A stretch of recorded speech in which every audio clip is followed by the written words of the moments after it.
A disputa entre Lula e Bolsonaro será a mais acirrada da história das reeleições desde que elas começaram no Brasil? E o governador Romeu Zema, agora turbinado com apoios do empresariado de Minas Gerais, tem potencial para fazer o chamado vira-voto em prol de Jair Bolsonaro? Esses são alguns dos temas que a gente vai tratar agora no 3 sobre os 3, que está no ar.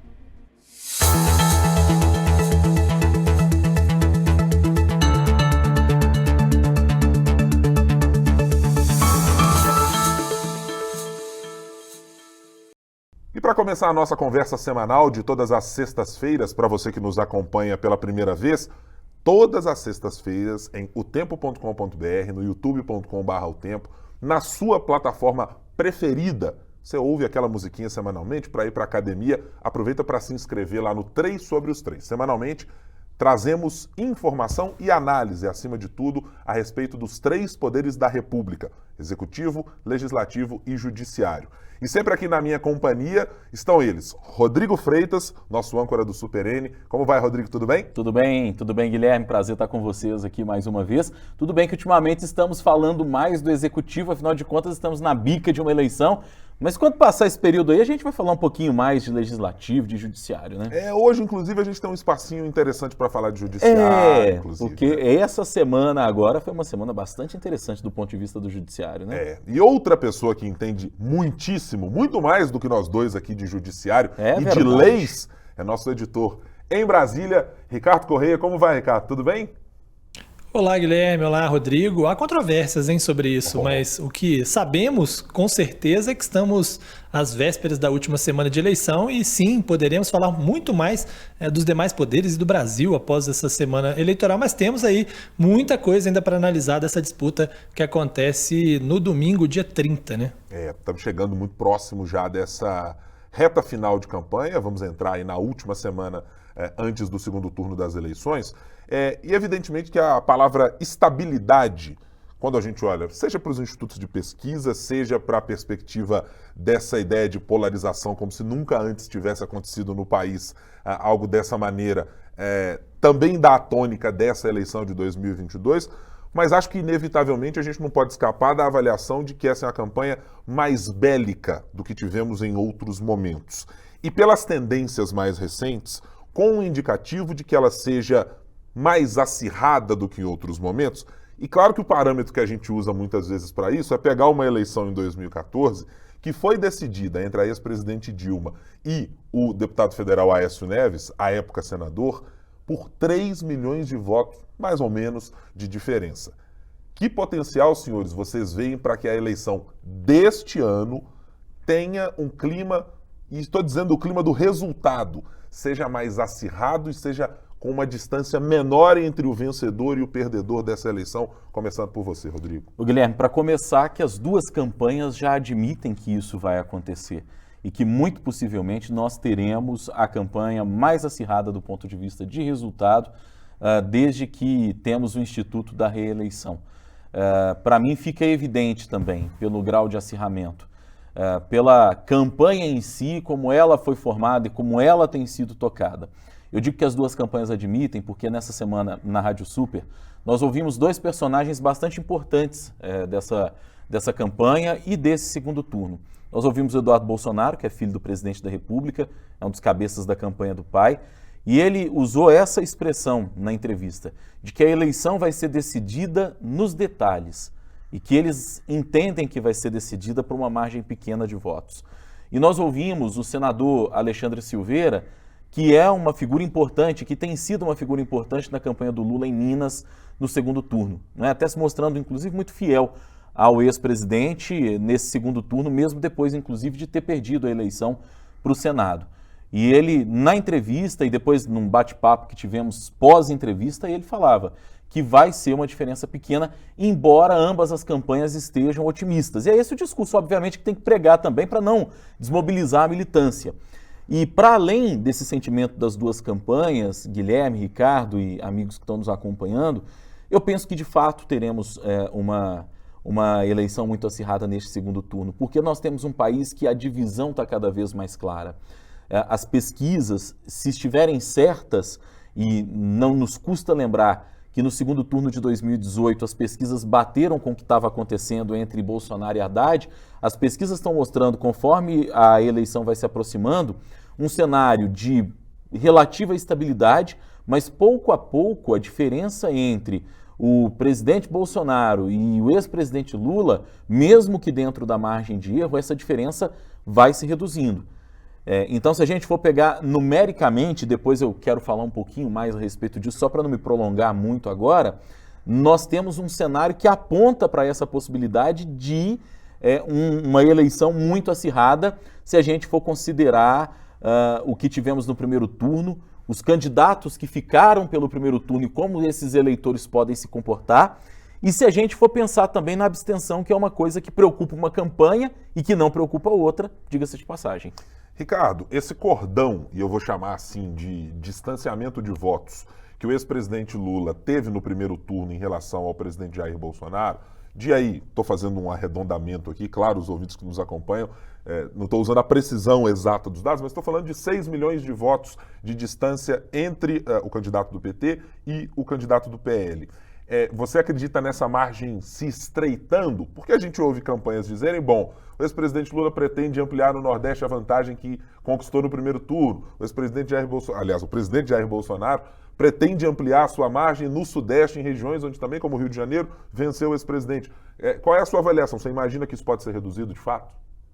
Acho que sim, né? Acho que as pesquisas já mostram uma redução, né? Se a gente for olhar a pesquisa hoje, essa diferença de 4 pontos, né? Nas urnas essa diferença foi de 5, então já há uma diferença pequena, mas assim, uma pequena mudança, né? E eu chamo a atenção porque a gente está falando sobre o fato de ser a eleição mais acirrada ou não, né? Na história.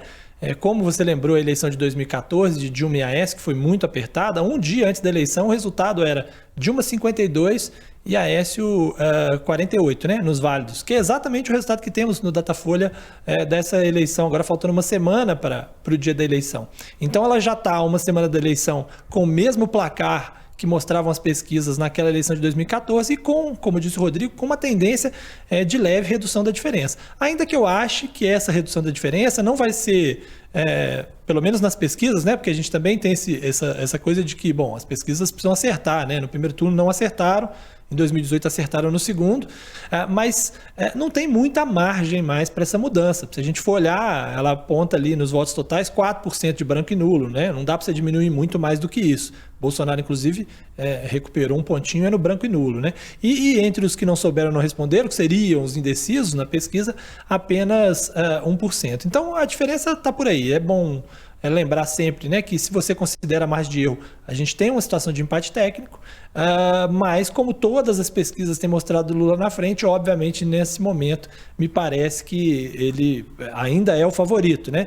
Mas com uma certeza absoluta de que essa distância vai sim ser menor do que os 6 milhões de votos. Acho que mesmo as pesquisas internas, as conversas mostram que no Sudeste o presidente Jair Bolsonaro vai conseguir um resultado melhor do que no primeiro turno, e isso vai compensar um pouco da melhora do ex-presidente no Nordeste. Eu fico apenas com a dúvida a respeito das abstenções. Historicamente, acho que o Ricardo já mencionou isso num dos outros episódios, historicamente você tem um número de pessoas que aumenta no número de abstenções do primeiro para o segundo turno. Tem muita gente que estava mobilizada por deputado estadual, deputado federal, gente trabalhando por campanhas X ou Y, e que opta, sabe-se lá por quais razões, em não votar no segundo turno, por trabalho, não interessa exatamente por quê.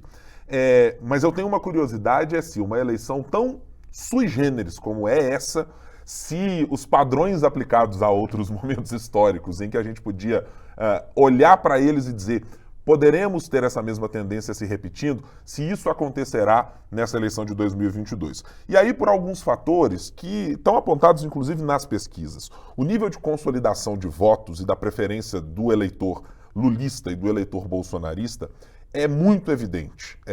Supera a casa dos 95% em determinados levantamentos. Então há um abraço muito evidente a essas candidaturas e ao que no discurso as opõe. As críticas que um tem ao outro e os riscos que um aponta para que um ou outro sejam eleitos e para essa mobilização. Mas eu tenho muita curiosidade e, de fato, dúvida em saber como se comportarão esses eleitores da abstenção. Tivemos no primeiro turno das eleições a repetição de um padrão de 2018 com um engajamento maior. Ou seja, tivemos um eleitorado que 20% do eleitorado, aí arredondando em números, esteve distante, não foi votar, mas eu não sei o quanto desse eleitorado estará disposto. E por que essa minha ponderação é a que me chama mais a atenção? Porque imaginemos que se repita o padrão na abstenção, que é o padrão de voto que ocorreu. Então, você distribuiria votos entre o ex-presidente Lula e o presidente Bolsonaro de uma maneira equânime, pronto. A conta era simples. Mas é que essas dinâmicas de abstenção envolvem condições socioeconômicas Sim. muito diferentes na região norte e nordeste do país, Sim. na região central do país, no sudeste do país, no sul. E eu ouvi aqui, faço coro à análise que vi, aí foi o estalo de dedos no ouvido, ouvindo uma conversa do jornalista Pedro Doria, do canal Meio, com um dos integrantes de um outro instituto de pesquisa, do Instituto Atlas, que se aproximou aí mais dos resultados eleitorais do primeiro turno, e que ele falava exatamente sobre esse aspecto de que, bom, não dá para considerar o modelo de abstenção como se ele fosse igual para o país todo. Ele pode acontecer em circunstâncias diferentes e a aposta, tanto dele quanto a minha, é de que a gente possa ter um padrão. E não acho que vai ser um padrão de diferença muito fora do que tenhamos. Quer dizer, mas numa eleição 10% acirrada das pessoas desse índice de abstenção vão votar, né? Teremos uma abstenção muito diferenciada? Não. Mas numa eleição que se indica e que se aponta tão apertada, eu acho que cada ponto conta muito, cada voto conta muito. Então, cada ponto dessa abstenção que tiver alguma oscilação importante, acho que aí reside a minha dúvida sobre o quanto ela será mais ou menos apertada, a depender exatamente desse componente. As abstenções, Guilherme, são uma dúvida de todo mundo. E se a gente tivesse uma certeza absoluta e plena de que tivéssemos, por exemplo, o mesmo padrão de abstenções que nós tivemos no primeiro turno, a conta fecharia com mais facilidade, né? Mas é muito difícil saber, porque nós temos dois lados que inclusive estão puxando para mais abstenção ou para menos abstenção. Nós temos decisão do Supremo, mais uma vez, dizendo que os prefeitos podem conceder, por exemplo, a passagem gratuita dos ônibus no domingo sem serem punidos pelas leis de responsabilidade fiscal e etc. E já tem né? governador dizendo que não vai.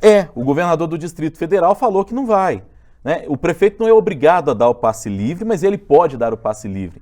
E a gente viu que, por exemplo, prefeituras que têm administrações do PT no primeiro turno, elas concederam o passe livre para que as pessoas pudessem votar. As administrações que são mais ligadas à centro-direita, elas agiram de forma diferente, né? Elas não colocaram essa gratuidade no transporte, ou seja, não incentivaram, digamos assim, que as pessoas usassem o transporte para ir votar. Então, são muitos fatores que vão indicar para a gente o que vai acontecer, e se temos essa eleição acirrada, significa que as abstenções elas vão ter um papel preponderante, sobretudo para o ex-presidente Lula no Nordeste, né? Quem conhece um pouquinho da realidade do Nordeste, e eu conheço um pouco dessa realidade, sabe que lá, sobretudo nas cidades do sertão, nós temos alguns distritos, algumas propriedades rurais, que elas estão distantes 60 quilômetros, às vezes, do centro da cidade. O norte do país tem dinâmicas muito semelhantes. O norte do país tem lugar que a pessoa precisa pegar barco para poder votar. Quer dizer, convenhamos, né, Rodrigo? Até na nossa realidade aqui, quando você vai ao Vale do Jequitinhonha ou em outras regiões de Minas, você também encontra, mas não na mesma proporção do que você tem dessa desigualdade. Guilherme, você não precisa ir longe. Se você pega as nossas cidades da região metropolitana, você vai ver que nós temos um transporte, por exemplo, tão deficiente, às vezes seções que estão um pouco mais distantes de onde esse eleitorado mora, que a pessoa desanima pelo simples fato dela, mesmo que fosse no dia de semana, ela teria dificuldade, o que dirá no domingo. Verdade. Né? É uma realidade socioeconômica que nós temos e de infraestrutura também, que impede as pessoas de se deslocarem com facilidade muitas vezes durante a semana e que no domingo a coisa se torna mais complicada.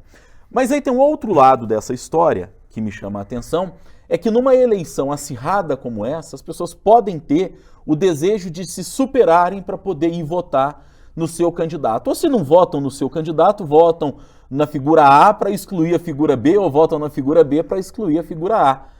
Então, por isso que é meio que um tiro no escuro, assim, você fazer uma aposta dessa, e nesse momento É quase um exercício de futurologia. E tudo lembra... isso mostra esse acirramento e aponta para isso que nós estamos dizendo aqui desde o começo, reforça essa nossa tese de que vamos ter uma eleição muito acirrada, numericamente falando. Diga, Ricardo. O Rodrigo Guilherme, não, assim, na verdade eu tenho uma visão um pouco diferente aí sobre essa questão da abstenção. Eu estou até com os dados da abstenção por estado aqui, porque eu já tinha olhado isso antes. E se a gente olhar os dados por estado, dos 9 estados do Nordeste, 6 estados tiveram abstenção abaixo de 20%. Se a gente olha o Sudeste, por exemplo, os 4 estados do Sudeste tiveram uma abstenção acima de 20%. Então a abstenção foi menor no Nordeste do que em outros lugares. E eu acho que uma explicação para isso, porque a abstenção, por exemplo, do Nordeste foi menor do que a de 2014. Bem menor que a de 2014, mas foi maior que a de 2018. Enquanto no Sudeste a gente vê uma abstenção mais ou menos parecida com a de 2018, mas bem diferente, bem maior do que a de 2014. Eu acho que a explicação é porque a abstenção ela se deu mais entre os eleitores de terceira via. E aí no Sudeste há mais eleitores de terceira via do que no Nordeste, né? E isso ajuda a explicar por que nas pesquisas os candidatos da terceira via vinham pontuando melhor do que pontuaram nas urnas, né? Muita gente atribuiu ao voto útil, a gente também atribuiu a possibilidade do voto útil, mas pode muito bem ter sido pela abstenção, né? Porque você reduziu bastante os votos dos eleitores da terceira via e isso automaticamente aumentou os votos do presidente Jair Bolsonaro. E aí, claro que essa abstenção impactou também um pouco o ex-presidente Lula a ponto de ele ficar mais ou menos no mesmo lugar que ele estava nas pesquisas. Mas então eu acho isso. E quando o Guilherme fala sobre o segundo turno, que a abstenção costuma aumentar no segundo turno, que é um fato, a abstenção no segundo turno sempre é maior do que a do primeiro, claro que tem essa questão de que um estado que tem uma eleição só para um candidato mobiliza menos, mas também tem uma coisa de que as pessoas que votam em outros candidatos no primeiro turno não querem nenhum dos dois e aí fica, bom, nem vou lá votar porque não quero nenhum dos dois. E nesse ponto, essa abstenção a mais no segundo turno prejudicaria mais o presidente Jair Bolsonaro, porque ele que precisa dos votos da terceira via para virar o jogo, né? Então, se você tem uma abstenção de... sei lá, se 10%, 20% dos eleitores dos demais candidatos decidem nem ir às urnas para escolher um ou outro, você tende a fazer com que os votos do ex-presidente Lula, que ele teve no primeiro turno, que representaram 48,5%, se transformem em mais de 50% dos votos e ele vence a eleição. Então, assim, é óbvio que isso é tudo um exercício que a gente faz com um cálculo... que é no escuro, porque se o voto é secreto, você não sabe se foi o eleitor da terceira via que deixou de votar ou não no primeiro turno. Mas se você olha os dados estratificados, você vê, por exemplo, a abstenção mais alta no Sudeste, no Centro-Oeste, principalmente, do que no Nordeste, eu tendo a achar que essa abstenção é mais da terceira via do que do eleitorado de Lula. Não, e concordo contigo, Ricardo, e acho que faz todo sentido e é absolutamente coerente esse raciocínio que você faz e, inclusive, a gente não pode desconsiderar fatores que surgiram, não nessa eleição, mas que, eu não sei se ainda bem, que nós temos mais denúncias porque há mais visibilidade ou é pior sabermos da ocorrência com essa quantidade de fatos que a gente tem mostrado do que tem sido a coação de parte do empresariado brasileiro, de grupos econômicos, de coação a eleitores. Assédio eleitoral. De assédio eleitoral, a ponto do Ministério Público do Trabalho ter de fazer campanha, ter de dizer, olha... O TSE se preocupar com isso. O TSE se preocupar com isso, porque é um movimento absolutamente... Eu tenho poucas palavras que posso dizer aqui para classificar o quanto é isso. Que no momento mais importante de que alguém pode se definir para a sua democracia e para aquele que ele julga ser o melhor, independentemente da empresa onde trabalha, do local onde esteja, ou de quem pague lá o seu ordenado, ou se ninguém paga, se é pró-labore, ele é dono de si mesmo, pouco interessa. Mas ser coagido da maneira que a gente tem registrado em profusão. Trouxemos aqui casos, por exemplo, em Sete Lagoas, recentemente, de gente dizendo que ia dar feriado e coisas assim para que as pessoas não fossem. Tivemos um caso terrível na Bahia, se não me engano, de um cidadão que disse que as mulheres lá têm que filmar, arrumar um jeito de filmar a urna em quem estão votando, porque senão no outro dia estão todas demitidas. Quer dizer, um negócio absolutamente vil, criminoso, para além de tudo, e que me deixam, talvez muito mais com a percepção de o quanto a abstenção e essas essas variações podem acontecer, porque acho que esse movimento nem sempre é captado por nós nas grandes cidades, nos grandes centros. Por vezes a gente consegue encontrar brechas para saber o que está acontecendo, mas eu posso imaginar o quanto isso não se dá no interior do país, o quanto não se dá em locais onde a gente não consegue ver e materializar exatamente esse tipo de fala, de dizer, olha, não vote no candidato X ou Y. Tivemos aqui outro exemplo para citar. Em Minas Gerais, prefeito de cidade do interior dizendo, olha, os comissionados aqui da prefeitura têm todo o direito de ter manifestação política. Aliás, não tem. Quem tem direito sou eu, prefeito. Comissionado não tem direito a ter manifestação. Sabe por quê? Porque se atrasou salário, é na gestão X, na gestão Y, etc. Agora tem que ser assim. Quer dizer, é um movimento que acontece que me deixa com esse olhar, eu acho, muito mais preocupado com a abstenção do que necessariamente imaginando que ela seja o grande fiel da balança. Acho que é um movimento importante que pode acontecer por ali, mas é que me choca e me espanta mais que tenhamos chegado a esse momento vendo esse tipo de situação ocorrer com tanta frequência. Eu acho que é uma tristeza. Para ainda emendar no que eu estou dizendo, é terrível que a gente ainda tenha que ter decisão do Supremo Tribunal Federal para, a cada turno de uma eleição, dizer se as prefeituras têm de conceder transporte gratuito ou não. Isso é uma questão que precisaria estar resolvida a priori, para dizer, gente, eleição no Brasil, quando acontecer, deverá ser concessão gratuita assim. Que a gente tivesse que criar o imposto, que a gente tivesse que criar algo para subsidiar esse dia em específico, como é para o Enem, como é para grandes movimentos de vacinação, com coisas que nos são caras como país. Eu acho que é uma questão que a gente fica discutindo, infelizmente, voltado a fazer. Diga, cara. Não, o que eu ia dizer, assim, o que é mais absurdo nessa história é porque, no fim das contas, uma decisão do TSE que foi para dizer, olha, podem ficar tranquilos os prefeitos que queiram fazer o transporte gratuito, né, que não haverá punição, dizendo que vocês estão levando eleitores para fazer um transporte regular de eleitores, que era uma decisão que é positiva no sentido de dizer, te falou, olha, quanto mais os prefeitos puderem ajudar as pessoas a irem às urnas, é melhor, se transforma num negócio que piora o quadro, porque se cada prefeito decide o que vai fazer, o prefeito que é favorável manda e o prefeito que não é favorável, como vocês falaram aí do caso aqui do governador do Distrito Federal, né? Então, assim, é chocante que a gente possa imaginar que numa cidade que o prefeito é favorável a quem quer que as pessoas possam ir às urnas, tenha transporte público, e na cidade que o cara não quer que vá, não tenha. Né? Obviamente, isso é inconcebível, assim, na lógica de que a gente precisa ter uma situação de, no mínimo, de igualdade, né? Mas essa eleição já tem tantos exemplos de coisas que não são iguais, né? Porque o uso da máquina está absolutamente escancarado, né? Não tem nenhuma dúvida. Se o governo federal pode fazer, inclusive, o que está fora da lei para poder ser eleito, quem dirá os prefeitinhos aí no interior afora, né? E tudo isso explicita para a gente uma cultura de desvalorização do voto que me preocupa absurdamente. Tudo isso que vocês citaram me chama muito a atenção, assim como me chama a atenção, e eu vi esse movimento acontecendo em alguns lugares, de pessoas que votam sob a total influência de outras. O que eu estou querendo dizer com isso? Eu vi isso acontecer em famílias, por exemplo, casos que eu ouvi dizer, de pessoas que são, por exemplo, o fulano é quem é o mais politizado da família, é aquele que acompanha mais de perto a família. No dia da eleição, o fulano vai lá e faz uma colinha para um monte de gente e as pessoas votam nos candidatos que ele acredita que sejam os mais bem preparados. Né? Porque as pessoas não se deram o trabalho de pesquisar e de decidir e de querer influenciar no processo. Né?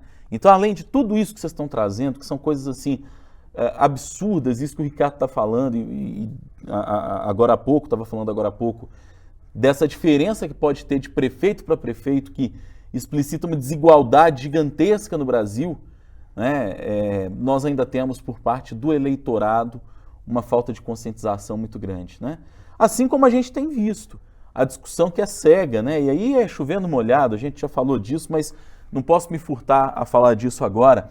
Essa discussão que é cega, nós estamos criando no Brasil torcida de futebol, não é eleitor.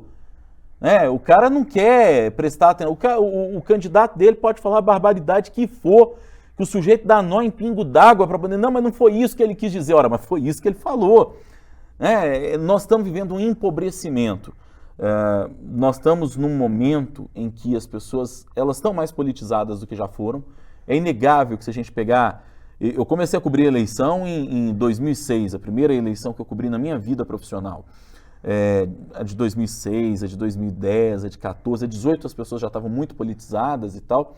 Mas sem dúvida nenhuma essa é a eleição onde as pessoas estão mais politizadas e polarizadas. Mas essa politização ela se dá por um fanatismo em torno daquele candidato em quem essa pessoa acredita, e essa polarização ela se dá, e essa politização, melhor dizendo, ela se dá muitas vezes em torno do Big Brother da política que a gente tem.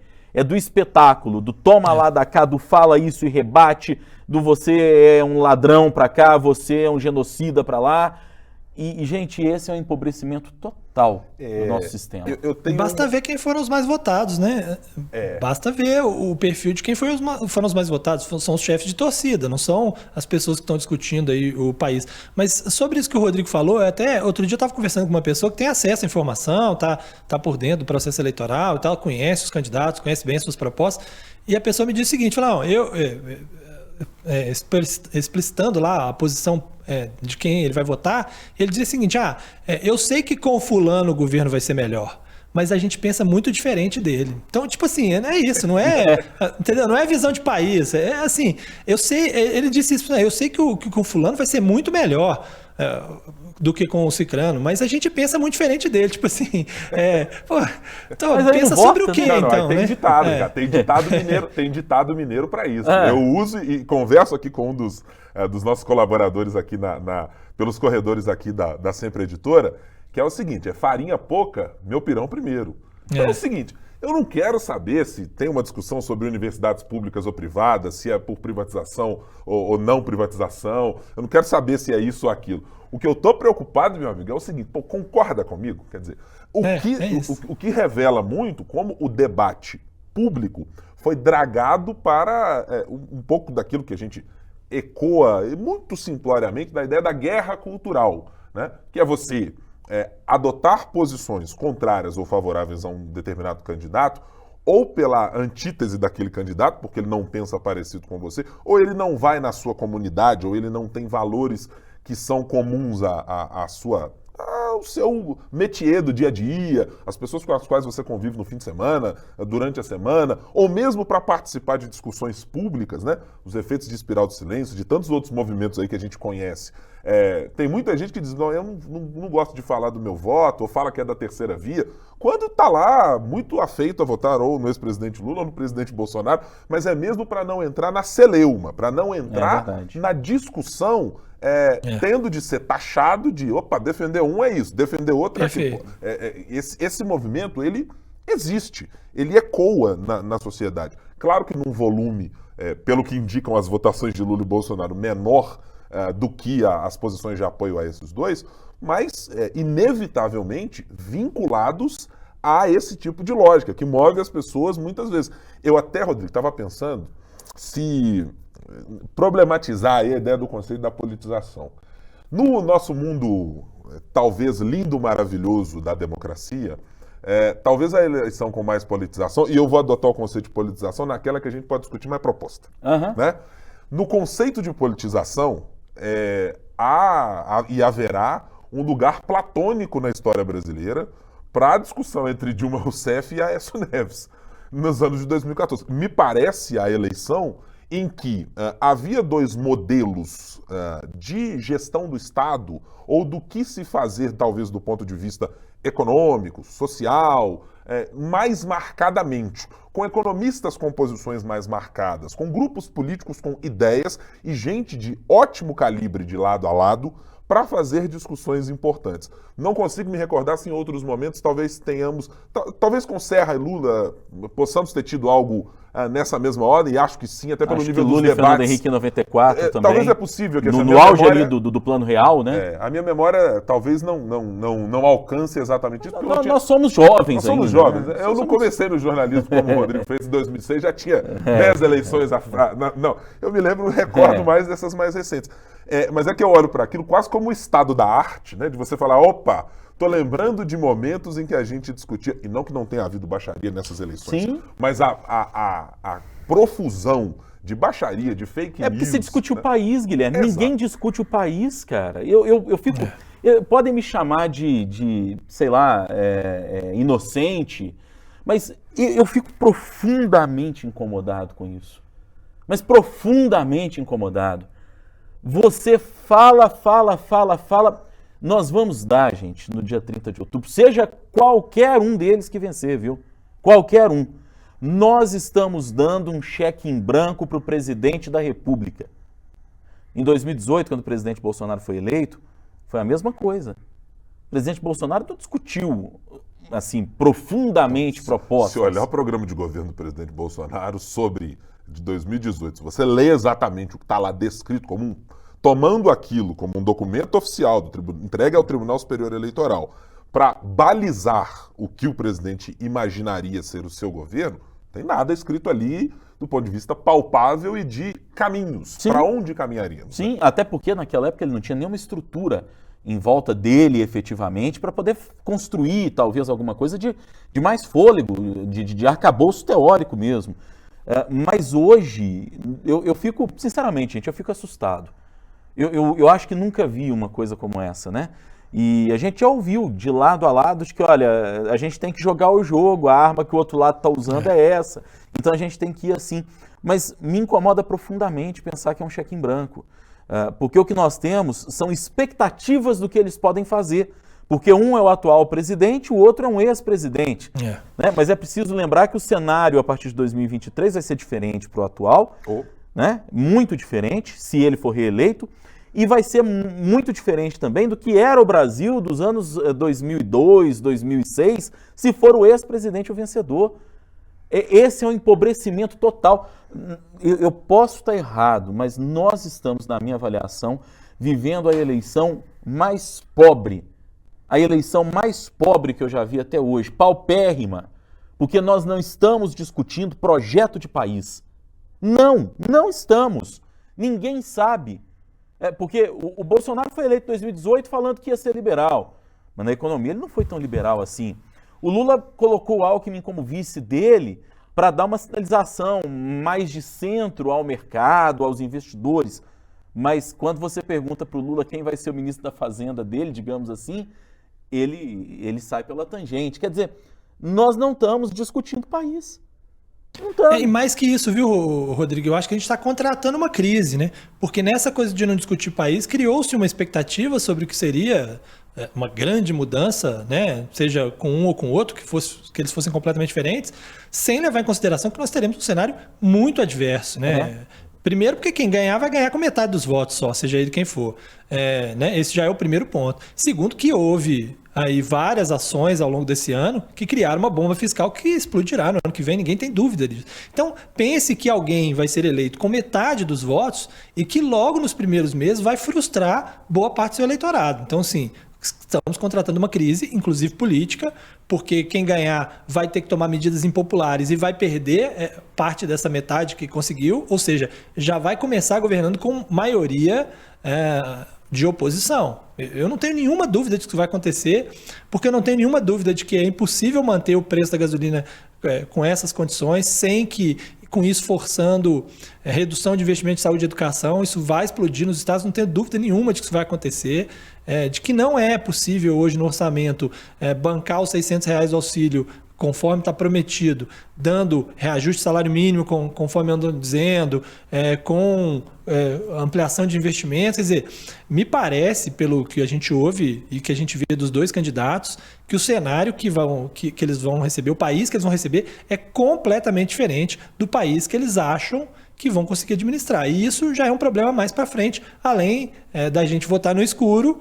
A gente já vota no escuro quanto a propostas, mas com a certeza absoluta de que, olha, não sei o que virá, mas que vai ser ruim, vai ser ruim. Se há luz, inclusive, se há luz para alguma coisa, é essa que o Ricardo acabou de trazer. A certeza que nós temos, diante do cenário eleitoral, do que o Rodrigo falou do cheque branco, é a dívida contratada. É assim, já temos o problema posto à nossa frente. Se a gasolina, pelo uso da máquina. Pelo uso da máquina. Se a gasolina foi, em algum momento, nesse momento, aquele capaz de diminuir o peso da inflação momentânea, amigo, é até o final do ano. A carruagem vai virar abóbora em 1º de janeiro do ano que vem. E saberemos com o orçamento absolutamente comprometido, com as alternativas do que era ali de precatórios e tudo o que foi modificado pelo Congresso Nacional, tudo isso tem prazo. E imagine-se o que teremos em 2024 com governadores que, ainda que manifestem apoio ao presidente Bolsonaro ou ao ex-presidente Lula, depois, quando olharem para a conta do ICMS, para o orçamento do ano que vem, peraí, mas quanto é que saiu do meu caixa? Ué, eu não vou poder dar reajuste? Peraí, eu não vou ter como manter o salário em dia? Eu não vou ter condições de fazer nada de investimento e eu sou governador chegando agora. Como é que fica o meu, amizade? Porque a turma que está lá em Brasília, tá tudo certo para ele, né? Vai ter um problemaço. Mas e o meu aqui? E os prefeitos? E os pequenos municípios? É isso. Que são mais impactados porque dependem de FPM, Fundo de Participação dos Municípios. Tem uma eleição, né? Logo agora, né? Daqui a 2 anos, né? Exatamente. E que já começa a pensar, né? Acaba essa eleição. Na segunda-feira, após a eleição, os prefeitos já vão começar a pensar na reeleição ou em fazer o sucessor deles, porque não sejamos inocentes, é assim que a coisa funciona. Agora, tem um negócio que o Ricardo falou que me chama a atenção aqui, que quem foi eleito vai ser eleito com um pouco mais da metade dos votos, né? E isso dentro de um universo de pessoas que se colocam aptas a votar. Porque, por exemplo, a gente pega aqui, eu estou com os dados abertos aqui na minha frente, o ex-presidente Lula, que saiu à frente no primeiro turno, com 48,43% dos votos, ele teve 57.259.000 votos. Gente, isso não é 1/4 da população brasileira. A população brasileira hoje é de mais de 210 milhões. Né? Então, isso não chega a ser 1/4 da população brasileira, ou está próximo de 1/4 da população brasileira. Então, há de se pensar nisso também. Nós temos aí uma distorção, inclusive, em torno disso, porque aí a gente vai pegar, tem crianças, criança não vai votar, mas nós temos idosos, que são pessoas que não são mais obrigadas a votar, mas que têm um posicionamento. Nós temos adolescentes de 16 aos 18 anos que não são obrigados a votarem, mas eventualmente têm um posicionamento também. Então, nós temos uma crise até de representatividade em torno daqueles que são eleitos, se a gente for pensar no universo da população brasileira. E acho que, eu acho que eu torço mais do que tenho a certeza de que isso vai acontecer, de que isso exigirá, e faço aqui coro ao cientista político Marcos Nobre, quem acompanhava uma entrevista recentemente, de quem acompanhava uma entrevista há alguns dias, e que, inevitavelmente, a não ser que se faça algo como o orçamento secreto numa continuidade por agora, o presidente eleito terá uma necessidade de fazer uma concertação, e espera-se que democrática, para tentar atrair pessoas de campos diferentes, com ideias muito diferentes, muitas delas muito radicalizadas na eleição, para conseguir arrumar algum traço, alguma linha fina de governabilidade e de construção de modelo. Vai ter de ser muito mais, ainda que o ex-presidente Lula seja visto por muitos como alguém de absoluta esquerda, o que me parece uma incorreção. Não é mesmo. E que o presidente Jair Bolsonaro, com um discurso muito bélico, na maior parte das vezes, de confronto com governadores e com todo mundo, inevitavelmente, esse próximo governo me parece que precisará ser um governo mais ao centro, por uma questão exatamente essa mencionada por tanto o Ricardo quanto você. O grau de insatisfação que pode ser ocasionado por problemas de finanças públicas e pela economia brasileira, diante de um cenário que a gente está olhando, já começou a ter e dar os primeiros sinais de desaceleração na economia, do quão artificial foram as medidas adotadas com o viés eleitoral para esse momento, o quanto será necessário arrumar uma concertação para dizer, gente, empresários que tiveram contrários, empresários que tiveram favoráveis a uma ala ou outra, nós vamos precisar aqui sentar na mesa. Pessoal dos bancos, criticados por A ou por B, vamos ter que sentar à mesa. Porque, inevitavelmente, isso terá de ser feito sob o custo de, não havendo, o país entrar numa hecatombe em um ano. E o presidente eleito, quem quer que seja, ainda que constitua alguma base eleitoral, se não houver um amparo minimamente da sociedade, do PIB brasileiro, de grupos de influência, do próprio cidadão às ruas, do mercado, do porque mercado o mercado manda muito nessas coisas. Se não houver algum tipo de concertação, acho que o caminho é absolutamente tenebroso para qualquer presidente que esteja sentado na cadeira do Palácio do Planalto. Assina embaixo. Senhores, vamos aproveitar então aqui para a gente virar um pouquinho a chave, já que citamos empresários, e esse tem sido um grupo que tem andado de braços dados com o governador Romeu Zema aqui em Minas Gerais.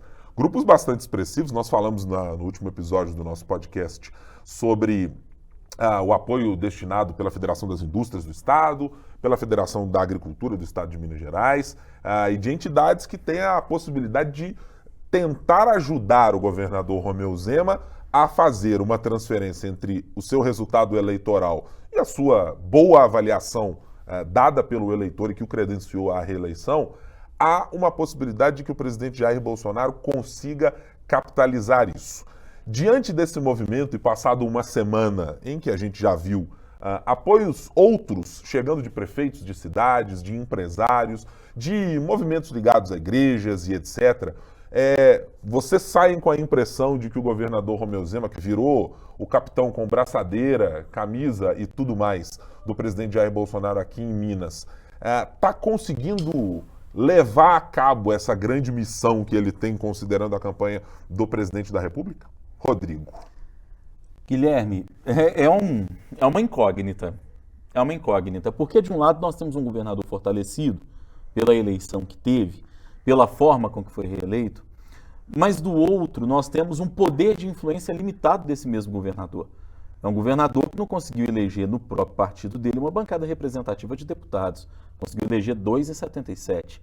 É um governador que não conseguiu eleger o seu candidato ao Senado.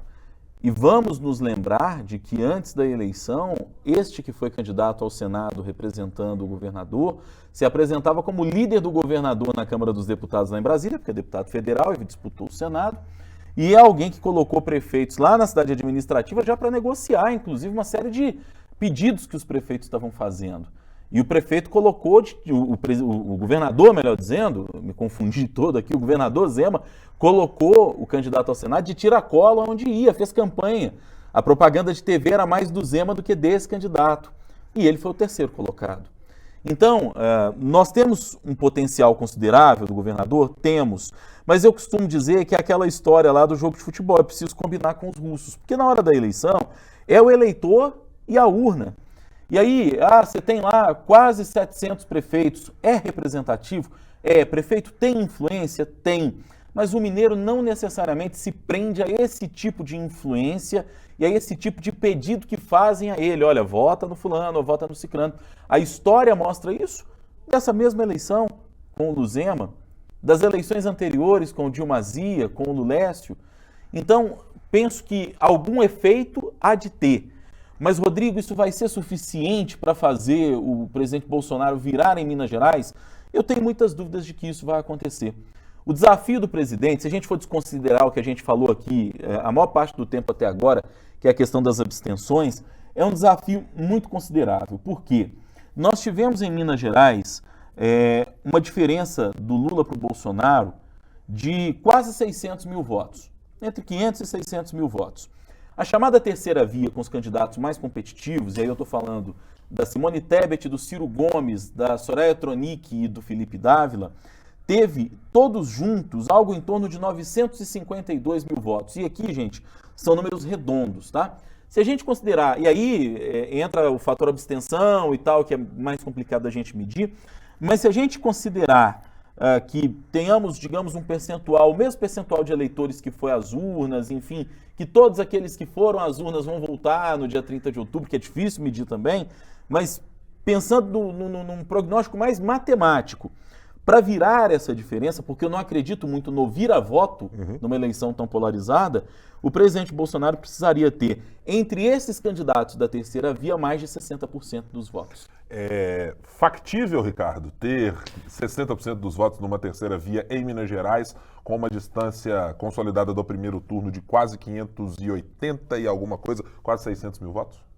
É bem difícil, embora seja mais fácil do que os 6 milhões no território nacional. Inclusive, a gente pode ter né, porque o Nordeste está dando uma votação muito forte para Lula, a gente pode ter uma situação em que a gente fala sempre essa coisa de que quem ganha em Minas ganha no Brasil, quem ganha em Minas ganha no Brasil, e pode acontecer do presidente Jair Bolsonaro ganhar por pequena margem em Minas e perder por pequena margem no Brasil. E aí essa história toda vai, bom, dessa vez não se deu, né?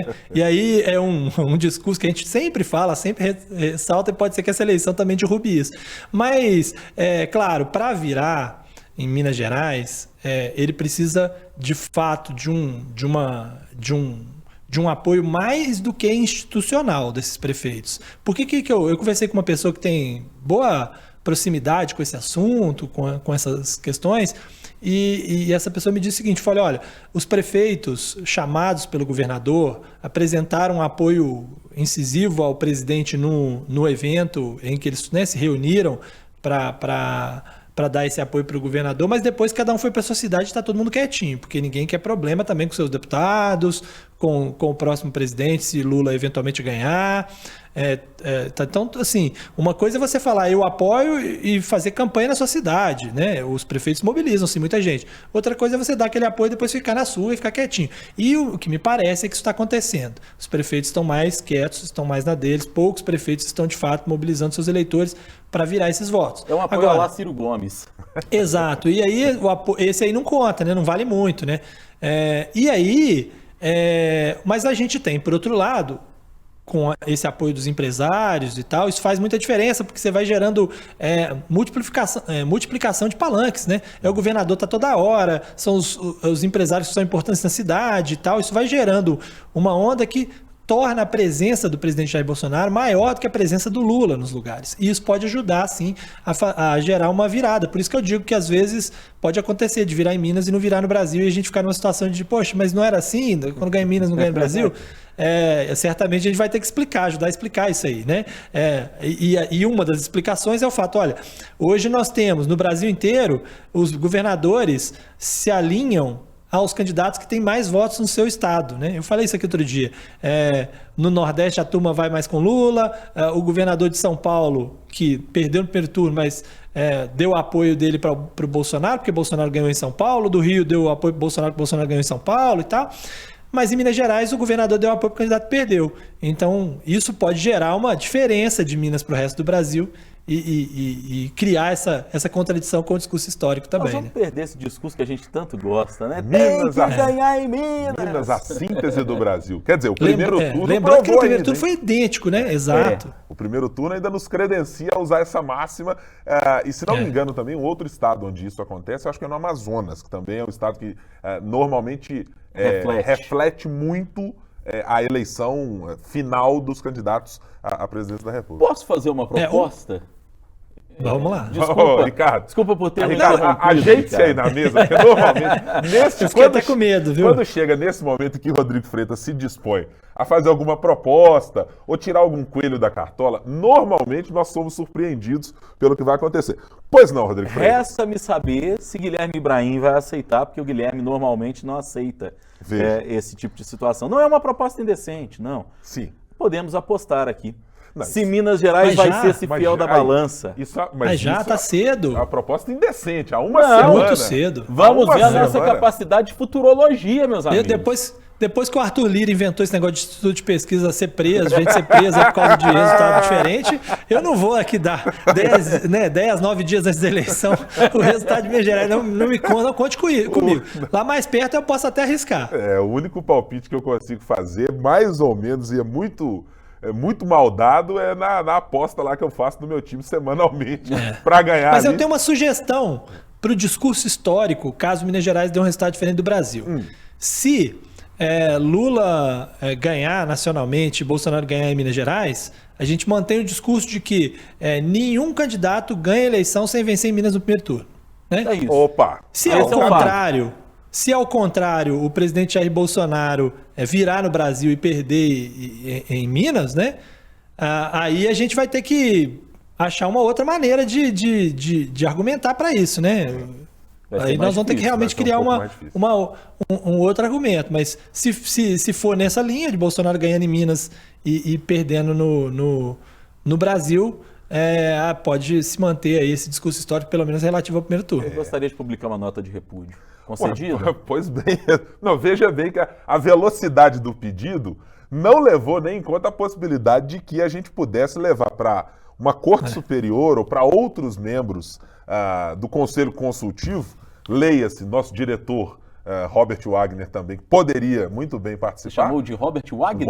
Wagner. Não é mais Wagner, não. É Robert Wagner. Robert Wagner. Que poderia participar, mas tudo bem. Como eu não tenho outra possibilidade, direito concedido, senhor Rodrigo. Eu gostaria de lamentar muito que os amigos, os companheiros Guilherme Ibrahim, Ricardo Corrêa, vetustos representantes do jornalismo tupiniquim, que estejam se omitindo neste momento de dar a cara a tapas e de fazer essa aposta, assim como fizemos no primeiro turno. Não, mas ainda tem um programa até o dia da eleição. O Rodrigo está querendo que a gente vá. O cara quer antecipar a eleição, hein? Quer mudar a regra, a data da eleição. Quem fazia isso aqui no estado de Minas Gerais era o deputado Alencar da Silveira Júnior, que queria unificar pleitos, tá? Rodrigo Freitas agora O cara quer reduzir o nosso mandato em uma semana.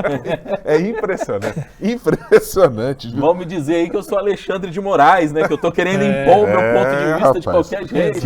Que loucura. Calma aí, eu sei que a ansiedade tá em alta, mas tem mais um programa. Vamos com calma, vamos chegar lá. Para os palpites. Eu, inclusive, meus cálculos, eu tô na metade dos meus cálculos que eu tô fazendo para poder apresentar mais uma vez um resultado certeiro. Tá com medo. Minha probabilidade. O Guilherme é medo mesmo, porque ele perdeu no primeiro turno nas apostas. Eu tô ligando para fazer minhas pesquisas aqui. Eu falei com as 5 mil pessoas, mas faltam umas 5 mil ainda. O Instituto Data Ricardo. Informa.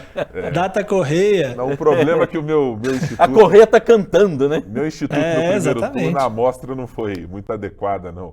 Foi enquete de rede social, a enquete do Twitter. E no Twitter a gente sabe muito bem que não tem lá muita coisa que dá para seguir, não. E como o bolsonarismo cultural, o janonismo cultural. E como eu ando muito também nos grupos de Telegram, aí já há algum tempo, tem muita coisa que ecoa por ali. Eu acho que eu acabei enviesando a minha decisão e, portanto, não quero macular os meus votos, já antecipando-os nesse momento. Mas já que vocês querem resultados de pesquisas, estimativas e tal, vou dar um resultado aqui, de pelo menos faltando aí um pouco mais de uma semana para o pleito, né, de conversas e de debate sobre eleições. Eu posso garantir para vocês o seguinte: 95% da população brasileira está em fase de pré-surto, né? Tá apavorada e desesperada, seja de um lado ou de outro. Já acha que o dia seguinte da eleição vai ser o dia de, pegar as coisas e ir embora, né? Isso é 95%. E as outras 5%, quando falaram que era uma pesquisa sobre isso, já tá tão em surto que saíram correndo, já não deram essa resposta. Você sabe um fato que me chamou a atenção? Essa semana eu conversei com 4 pessoas, uma delas um vizinho, inclusive, e aí essas 4 pessoas são 2 bolsonaristas e 2 lulistas, né? E me chamou muito a atenção o pessimismo desse pessoal e entre todas essas 4 pessoas. Os 2 bolsonaristas com quem eu conversei falaram: eu tô achando que tá muito complicado, eu acho que tá perdido. Os 2 lulistas com quem eu conversei falaram assim: cara, tô com muito medo do Bolsonaro virar, e eu acho que tá muito difícil, para não dizer que tá impossível. É um negócio, conversa com isso que o Ricardo tá falando, com esse pré-surto das pessoas, assim, é uma hecatombe, né? A palavra que o Guilherme gosta de usar, né? Não, e o contrário do primeiro turno, né? Que o primeiro turno era o contrário, tá todo mundo otimista. Confiante. Gente, não tem como os 2 ganhar, não. Um só que vai ganhar, né? E tava todo mundo com a certeza absoluta: não, nós vamos ganhar, isso aí tá tudo errado aí e tal. Enfim. E era curioso, porque esse movimento, eu depois que deixei o jornal aqui no dia de eleição, resolvi desopilar. Pelo menos por algumas horas até começar a apuração. Então era curiosíssimo você ver, assim, conversar com as pessoas na padaria lá, comprar um pãozinho pro café da tarde. E aí na padaria, eram aquelas pessoas que já estavam com aquele aplicativo do resultado, ou dando Google lá, assim, aqui, que hora começa o negócio? Que hora começa aqui? O deputado aqui. Uma ansiedade. O cara que mandou santinho aqui pra mim, esse cara, será que vai ganhar? É um negócio impressionante, todo mundo tava ali num êxtase com a decisão, que era, ou vai ganhar no primeiro turno, ou vai virar no primeiro... Um negócio que era absolutamente... E essas 4 pessoas com quem eu conversei, não são pessoas assim que estão dando um palpite qualquer. É gente que acompanha muito de perto, é gente que tem uma posição muito clara, muito definida, seja em favor do presidente Bolsonaro ou do ex-presidente Lula. São pessoas que, assim, acompanham os veículos de comunicação, acompanham as redes dos candidatos e dos outros, inclusive, entendeu? E isso me chamou muita atenção. Esse pessimismo dos dois lados. Eu falei, isso é mais um indício disso que a gente está falando de uma campanha absolutamente acirrada. Agora, impressionante esse condomínio de alto padrão onde Rodrigo Freitas está morando, que reflete exatamente o Brasil. Acho que a gente poderia fazer uma pesquisa com amostra para encontrar, evidentemente... Mas aí fica a sugestão, né? Fica a sugestão, né? Quem ganhar no condomínio do Rodrigo ninguém ganha no Brasil sem ganhar no condomínio do Rodrigo. Olha, Só que para isso nós vamos ter que saber o voto do Rodrigo no final da eleição, porque se for 2 para cada lado, é o Rodrigo que vai decidir, né? Não, mas aqui, os 4 não eram vizinhos. Um é um vizinho muito querido. Ok. São os 4, não são vizinhos. Okay. Entendi. Inclusive, o meu prédio, de maneira geral, tem uma... Eu não vou falar aqui qual, mas... Até porque é um prédio só com 12 apartamentos.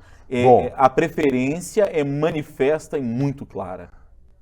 A ponto da minha esposa, que tem um posicionamento político diferente da maioria do prédio, e isso é um sintoma muito triste disso que a gente estava falando mais cedo, dela dizer que não está querendo acompanhar a apuração em casa, porque sente que se o resultado for o resultado pelo qual ela torce, ela pode ser mal vista pela vizinhança. Nós chegamos a esse ponto. Ela quer descer e ir para o condomínio onde mora minha sogra, porque lá o pessoal é mais democrático, digamos assim, o pessoal é mais tranquilo. Dá para ver um Cruzeiro Atlético em família. Dá para assistir um Cruzeiro Atlético em família, traduzindo é isso. A que ponto nós chegamos? Senhores, eu queria apenas um comentário de vossas senhorias a respeito, mais uma vez, da figura política aqui do nosso Estado, que tem chamado a atenção, e eu não canso de, a cada dia em que a gente acompanha as agendas, ver como o abraço e a injeção de DNA bolsonarista no governador Romeu Zema chama a atenção. O governador frequentou palanques dos quais, e mencionei isso aqui no nosso último episódio, não imaginava que o governador gostaria de estar para manter uma distância que eu diria, olha, eu até apoio, senhor presidente, se o senhor quiser que eu grave um programa eleitoral, etc., eu tenho toda a disposição de fazê-lo, não há problema. Mas que o governador tenha largado de lado o que lhe parecia ser o seu DNA para injetar o DNA do presidente Jair Bolsonaro e da maneira de fazer política do entorno do presidente Jair Bolsonaro, continua me causando muita espécie, me chamando a atenção a cada vez que eu vejo. Aí a minha pergunta para os senhores é o seguinte, Romeu Zema foi bolsonarista desde sempre, e isso agora é apenas o desvelar daquilo que o governador sempre quis e onde quis se posicionar, ou estamos falando apenas de uma circunstância eleitoral e de um posicionamento anti-PT, como já foi vocalizado pelo governador durante muito tempo? Ou é as duas coisas ao mesmo tempo? Eu acho que as duas coisas, de certa forma. Porque ele é um bolsonarista. Ele se elegeu em 2018 com aquele debate da Globo, gente, quando ele disse que foi um ato falho, né? Quando ele falou do Bolsonaro, que ele queria falar na época do Amoedo, mas é difícil acreditar que seja um ato falho de tamanha grandeza no final do principal debate, daquilo que as pessoas mais esperavam antes de definir o voto. Mas o governador sempre foi um bolsonarista, mas ao mesmo tempo muito cauteloso, muito mineiro na retórica, no jeito. Então acho que tem um pouco das duas coisas. O certo e essa é uma informação de bastidor que eu trago, é que o governador já foi alertado por pessoas da equipe dele, de que acham que está fora do tom e de que temem o que pode ser uma reação do eleitorado mineiro de se sentir desrespeitado, esse eleitorado que votou em Lula e que votou em Zema. Já houve esse alerta ao governador e, por aquilo que eu soube, quando esse alerta foi feito ao governador, o governador não respondeu nada, ele não conseguiu esboçar uma reação e não conseguiu dar uma resposta a partir dessa provocação que foi feita a ele.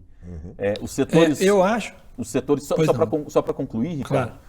Os setores, digamos assim, mais tranquilos do governo, os setores talvez menos politizados nesse acirramento que a gente está vivendo, já deram esse alerta ao governador, que estão achando um pouco fora do tom, que entendem sim o apoio dele ao Bolsonaro nesse segundo turno, mas que estão achando algo um tanto quanto exagerado. Ricardo. E com menos efetividade, né? Eu até falei isso aqui sobre isso aqui semana passada. Quanto mais bolsonarista for o Zema, menos votos ele vai conquistar, porque o voto que ele precisa é do voto de quem não é bolsonarista, né? E veja como é que é diferente da postura, por exemplo, da Simone Tebet. A Simone Tebet está na campanha do Lula dizendo, gente, temos que ser menos PT, temos que ter menos vermelho, temos que usar branco, temos que conversar com o pessoal do agro, né? Igual ela fez lá um evento com o pessoal do agro, com o empresariado, com a elite. Quer dizer, eu tenho que contribuir com o meu eleitor, não com o eleitor que já é de Lula. Eu não tenho que vestir camisa do MST e etc e tal. Quando o governador decide tomar um partido como um bolsonarista raiz, ele não ajuda a conseguir os votos da terceira via. Pelo contrário, na verdade, ele vai perder os votos da terceira via que estavam com ele na eleição dele, né? Eu acho que esse é um ponto. Agora, eu acho, como o Rodrigo disse, que são esses dois fatores ao mesmo tempo. Ele era um pouco bolsonarista, sim, ele nasceu via bolsonarismo, mas ele tem e aí já não é por ideologia, ele tem uma dependência do bolsonarismo, né? Zema não existiria sem o bolsonarismo, não apenas porque foi eleito defendendo o voto do Bolsonaro, mas porque se ele perder o voto bolsonarista para um bolsonarista raiz, ele não teria a mínima chance. Então, o primeiro turno ficou muito claro, se o Bolsonaro não quis fazer campanha para o Carlos Viana, porque ele tiraria os votos de Zema. Então, assim, ele depende do bolsonarismo. E ele trabalha no futuro achando que ele depende tanto do Bolsonaro, que ele precisa ir para um partido para se vincular e para, quem sabe, ser um sucessor do Bolsonaro. Agora, eu já disse isso aqui, se ele acha que ele vai ser o sucessor do Bolsonaro, eu tenho certeza absoluta de que, se o Bolsonaro for eleito, o Zema não será o sucessor do Bolsonaro. O que acontecerá ou que eles vão escolher um bolsonarista raiz e que eles confiam 100% que possa mais adiante devolver a Bolsonaro ou a família Bolsonaro o poder, e este não é o Zema, porque eles guardam rancor danado da postura dele no primeiro turno, esse é um ponto. Ou eles vão insistir, e aí, assim, é óbvio que eu estou falando aqui algo que ainda vai ser discutido mais para frente, né? Mas ou eles vão discutir a possibilidade até mesmo de um terceiro mandato, de uma reeleição ilimitada para que Bolsonaro possa ficar, ou uma mudança na regra para que um filho possa ser candidato. Eu não tenho dúvida nenhuma de que o Zema não será o sucessor do Bolsonaro se o Bolsonaro for eleito, claro, dependendo dele, como candidato dele, né? Ele pode vir ser sucessor, ganhando a eleição sem o bolsonarismo, mas quem está próximo do Zema diz que ele acredita nisso, que ele possa ser. Eu acho que é um movimento mais ou menos parecido com aquele de Ciro Gomes, numa leitura que o próprio Ciro já admitiu ter feito em outro momento, que era de imaginar o seguinte: olha, eu não serei o sucessor do ex-presidente Lula porque no PT e no campo da esquerda não há espaço para mim, para alguém que receberá esses votos. Então eu vou tentar deslocar-me para uma centro-direita ou algo assim, para dizer, gente, tudo bem, a direita existe, vocês têm orgulho de voltarem a dizer, sou uma pessoa de direita, ou sou um conservador, ou algo que esteja nesse espectro político, mas eu mostrarei para vocês que eu sou melhor do que o presidente Bolsonaro ou quem estivesse nesse posto. O resultado até o momento indica que a avaliação que o Ciro Gomes fez naquele momento deu totalmente errada. Absolutamente em nada. Ele se esfacelou. Água. Deu água. Esfacelou para esquerda. Mas assim, deu porque a estratégia dele não deu certo. Mas que ele está correto de imaginar que ele não seria o sucessor também está correto, porque ele não seria, ele não teria espaço. Ele só não tinha para onde ir. A escolha que ele fez foi, como eu quero continuar sendo candidato a presidente, eu vou continuar sendo candidato a presidente num caminho próprio, ainda que eu corra risco de não conseguir, né? Porque ele poderia falar, eu vou voltar a ser governador do Ceará, vou voltar a ser senador e tal, e fico com os petistas, ministro para mim tá ótimo, né? Porque ele não seria mesmo, isso é um fato, ele não seria a sucessão de Lula de jeito nenhum, como o Eduardo Campos lá atrás, houve uma negociação para que o Eduardo Campos não fosse candidato, para depois ser candidato, né? Antes naquela campanha mesmo em que ele acabou falecendo, ele acabou sendo candidato porque ele também não acreditou que no futuro ele conseguiria, seria o nome, porque você não tem como ser, dentro da estrutura que é do PT, como é a estrutura do bolsonarismo, não há espaço para aliados de ocasião, há espaço apenas para quem reza a cartilha 100% das vezes, não abre mão e não questiona em momento nenhum, né? Aliás, a esquerda está em maus lençóis, porque o presidente Bolsonaro tem alguns nomes em quem ele pode apostar no futuro, sendo reeleito ou não eleito agora. O futuro governador de São Paulo, que o Tarcísio, para mim lá, ele já está eleito. Já está adiantando o voto aqui, Ricardo? Então semana que vem é isso? Tá eleito. Já confirmou, pode anotar aí. Já vamos começar a aguardar aqui. Eu vou dar o meu voto semana que vem. Pode anotar. Eu também não. Para mim está eleito. O futuro governador de São Paulo é um caso de alguém que acho que pode ser um aliado e pode ser trabalhado para um futuro. E há outros nomes, talvez, aí que possam surgir no horizonte. Agora, na esquerda, não há um outro nome que possa ser trabalhado. E lembrando que o próprio Lula já avisou que se for eleito, ou não, inclusive, é a última eleição dele. Esse é um bom tema para um outro programa, porque eu tenho divergências a respeito dessa avaliação sobre a esquerda não ter nomes. Eu acho que não tem nomes, mas não vou. Ela pode ter nome, mas o nome não sobressai. Mas isso. Eu acho importante a gente fazer. Quadros bons a esquerda tem? Tem nomes. A minha pergunta é: a esquerda tem nomes do tamanho do atual candidato, que hoje é o da esquerda? Aí não. Tenho dúvidas, severas dúvidas. Mas bons quadros pelo tem. contrário, tenho certeza. Mas assim, tem quadros a serem desenvolvidos? Acho que tem. Acho que tem. Bom, basta lembrar que você cria nomes também, né? Lula criou a Dilma, Isso o Bolsonaro aí, criou o Tarcísio, né? O Tarcísio era um técnico lá, que estava no DENIT e tal. Enfim, mas eu acho que essa é uma discussão que vale um programa depois da eleição sobre os futuros de cada um dos lados, para fazer até um específico de cada um dos lados, né? Podemos sim. Porque a gente tem que discutir. Às vezes vocês fazem nas minhas férias, inclusive. Não, mas veja bem. Tá anunciando algo. Fugir. Veja bem, tá anunciando algo que ainda tem aí quantos dias, Ricardo? 40 dias para as férias, não? Não, 27 dias para as férias, que é Ainda 40 dias, pelo amor de Deus. Eu fiquei até assustado, fiquei até preocupado agora, pensei até em pedir demissão no ar aqui.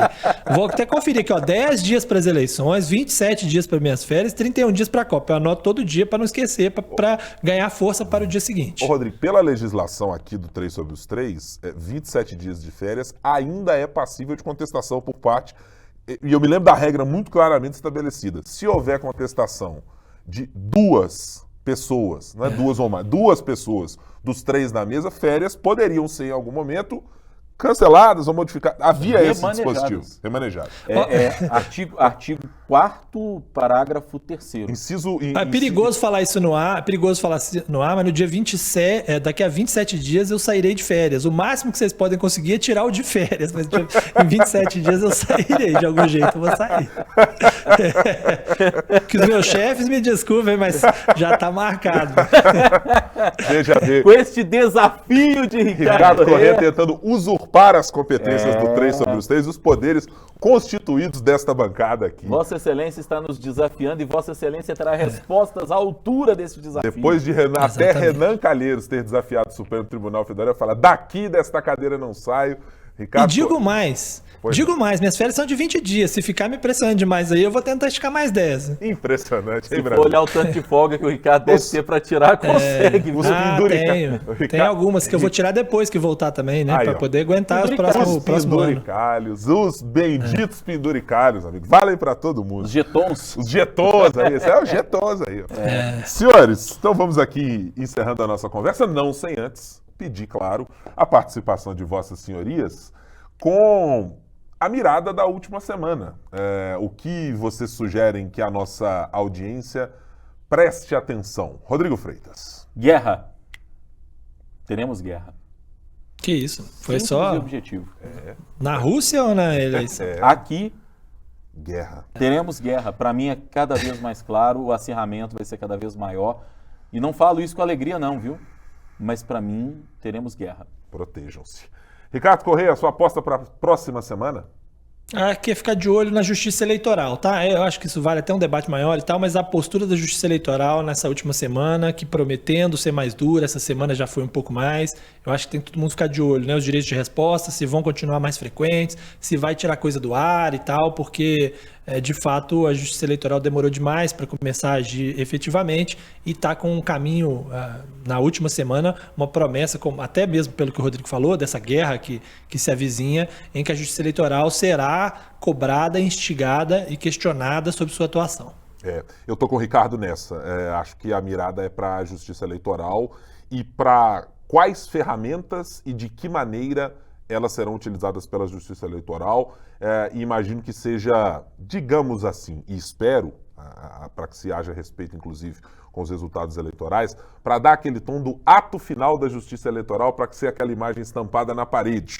A justiça eleitoral dizendo: prestem atenção no que fiz na última semana, para a gente sair com a imagem de que, de alguma maneira, e isso de fato vale um programa, para sair com aquela ideia de que não, nós fizemos o que era possível. O que sabemos nós três está muito longe de ser verdade por parte da Justiça Eleitoral nesse ano no Brasil, que foi um negócio... Deixa eu, Guilherme, deixa eu ser até um pouco mais ousado. Claro. Vou fazer aqui uma aposta bem ousada. Vamos ver se na semana que vem, se no programa de semana que vem, se vou ter acertado ou não. Não me surpreendo e acho até que teremos, por exemplo, ações contra a gente que está fazendo assédio eleitoral, gente sendo presa aí por assédio eleitoral para dar o recado para os demais na última semana. Não me surpreenderei se isso acontecer. Acho muito provável. É uma boa aposta. Tô boa nessa aposta. Muito boa aposta que possa acontecer. Acho que fechamos os três nisso.